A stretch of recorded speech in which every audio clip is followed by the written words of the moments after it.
요즘 들어서 우리가 많은 문제가 또 지적이 되고 있는 게 뭔가 분야에서 문재인 정권의 적폐가 드러나고 있습니다만 특히나 지금 문제가 되고 있는 게 사법부 아니겠습니까? 사법부가 보여주고 있는 내로남불 예컨대 이제 박근혜 정부 당시 그 탄핵 그 전국을 생각을 해봤을 때 얼마나 빠르게 재판이 이루어졌는지 그리고 정작 문재인에 대한 그런 어떤 주요 인사들에 대한 재판은 얼마나 느리게 진행이 되고 있는지.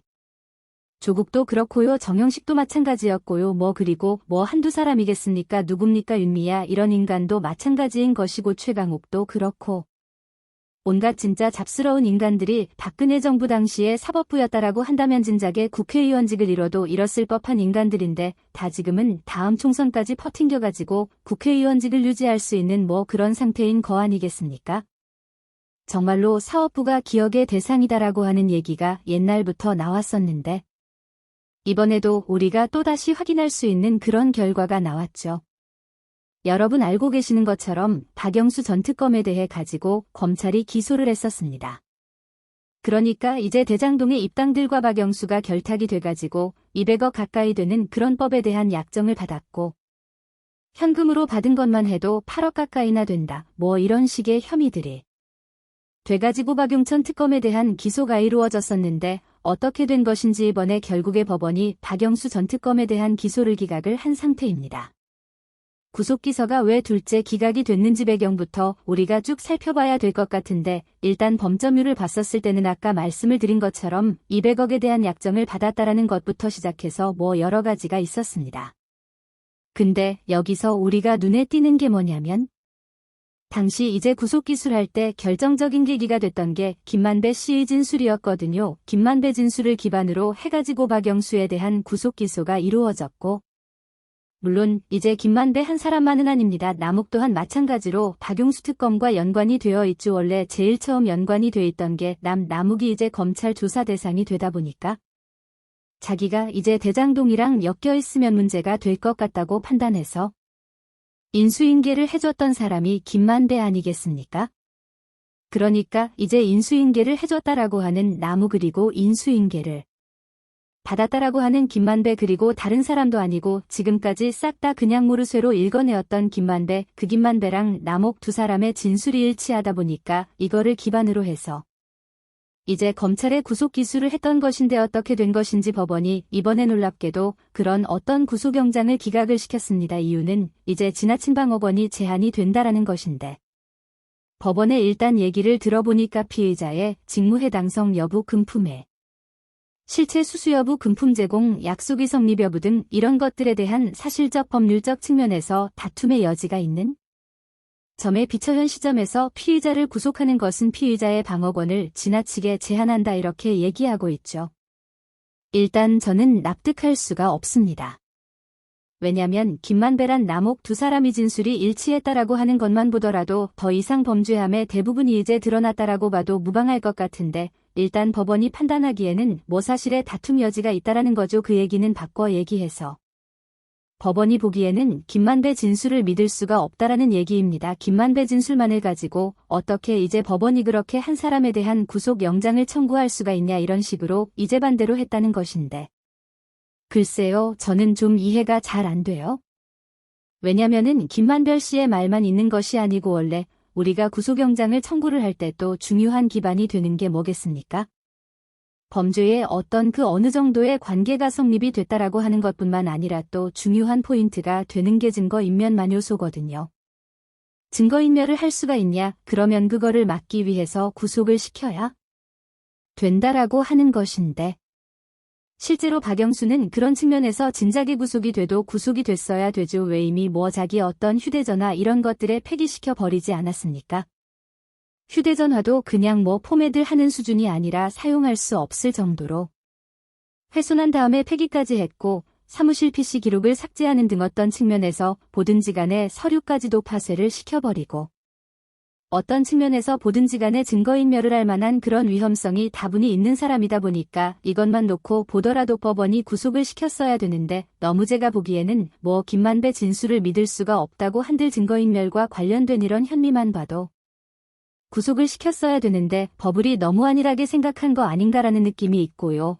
그리고 이제 검찰 이번에 구속영장을 청구할 때 김만배 씨의 진술만을 가지고 했을 리가 있겠습니까?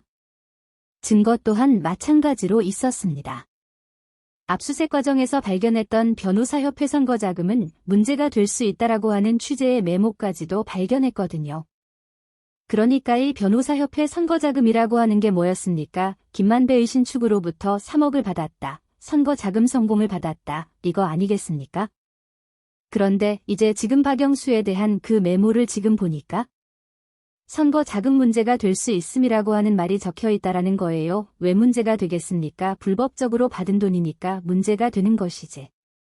무슨 뭐가 딴 게 문제가 될 수가 있겠냐고요. 이런 명백한 증거가 있음에도 불구하고 이거 한 가지만 놓고 보더라도 사실관계가 어느 정도 확인이 됐고 증거인멸했다는 것도 명확한 상태인데 구속을 시키지 않았다. 저는 좀 이해하기가 어렵습니다. 그리고 우리가 또한 사람을 지켜봐야 되는데요. 사람이 이제 양재식이라고 하는 사람이에요. 이게 이제 박영수 특검의 최측근이라고 하는 사람인데 이 사람에 대한 구속영장까지도 마찬가지로 이번에 법원이 기각을 한 상태입니다. 그러다 보니까 약간 검찰 입장에서 힘이 빠질 수도 있다라고 하는 평가가 나오고는 있습니다만 사실 근데 제가 보기에는 이건 시간 문제일 것 같고요. 다시 이제 조금 정비를 해가지고 구속영장 청구를 하면은 그때 같은 경우는 구속이 될 것 같습니다. 그러니까 이제 법원이 보기에는 너무 좀 빨랐다는 판단이 있었던 것 같아요. 우리가 최대한 이해를 하려고 하자면 김만배 씨의 진술 그리고 이제 그거를 뒷받침해서 증거가 좀 부족한 상태에서 구속영장을 청구한 거 아니냐 그런 입장인 것 같은데 김만배 씨 추가적인 진술을 좀 받고 그리고 뒷받침할 수는 약간의 내용을 보완한다면 충분히 제가 보기에는 구속 기소가 다시 이루어지고 구속이 될 거라고 봅니다. 그리고 이렇다 그래서 지금 마케털들이 환호를 하고 지금 마클리앙이나 이런 데서만 난리가 났는데 그럴 지금 상황이 전혀 아닙니다. 다른 요소를 생각해 봤었을 때 지금 이제 박영수를 걱정을 할 것이 아니라 이재명 본인 수수료를 걱정해야 돼요.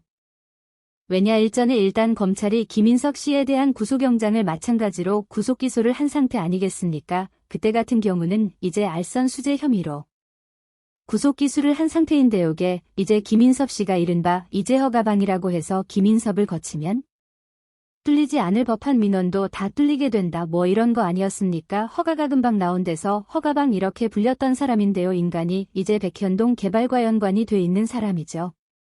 백현동 개발을 하면서 무슨 녹지되었던 것을 도시개발이 될 수 있게끔 4단계인가 이렇게 상향을 시켜줬다라는 거 그리고 용줄률과 관련된 부분들 여러 가지 어떤 그 인허가에 있어 가지고 김민석 씨가 개입했고 당연히 그거에 대한 최종 결정권자는 이재명인 것인데 그 김인섭의 대회가 구속기소가 이루어졌고요. 그리고 또 이번에 전격적으로 누구에 대한 구속기소까지도 이루어졌냐?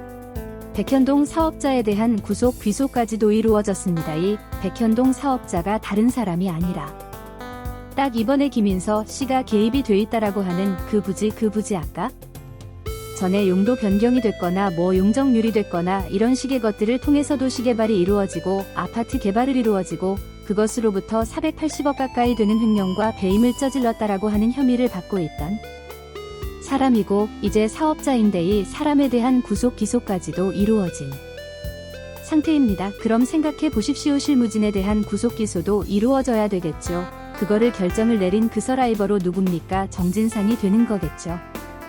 그렇기 때문에 대번에 지금 나오고 있는 얘기가 이재명으로 가는 길 어쩔 수 없이 정진상으로 통할 수밖에 없고 다시금 검찰이 정진상 턴리까지 쫓아왔다는 있습니다. 대표적으로 김인섭 씨가 정진성한테 이런 얘기를 한 적이 있습니다.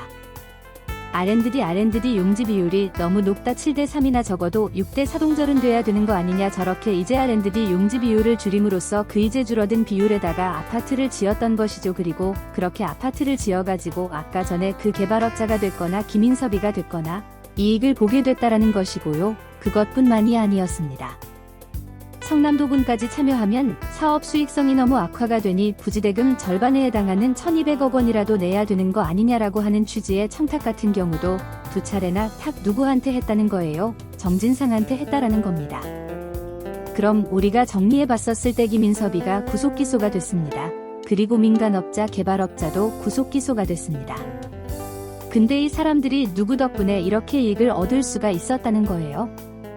정진성이 있었기 때문에 이걸 얻을 수 있었으니까 당연히 정진상에 대한 구속 기소도 시간 문제인 것이고, 청진상의 성남시장이었으니까 정유상 감호라고지가 마음대로 다 알 수가 있겠습니까?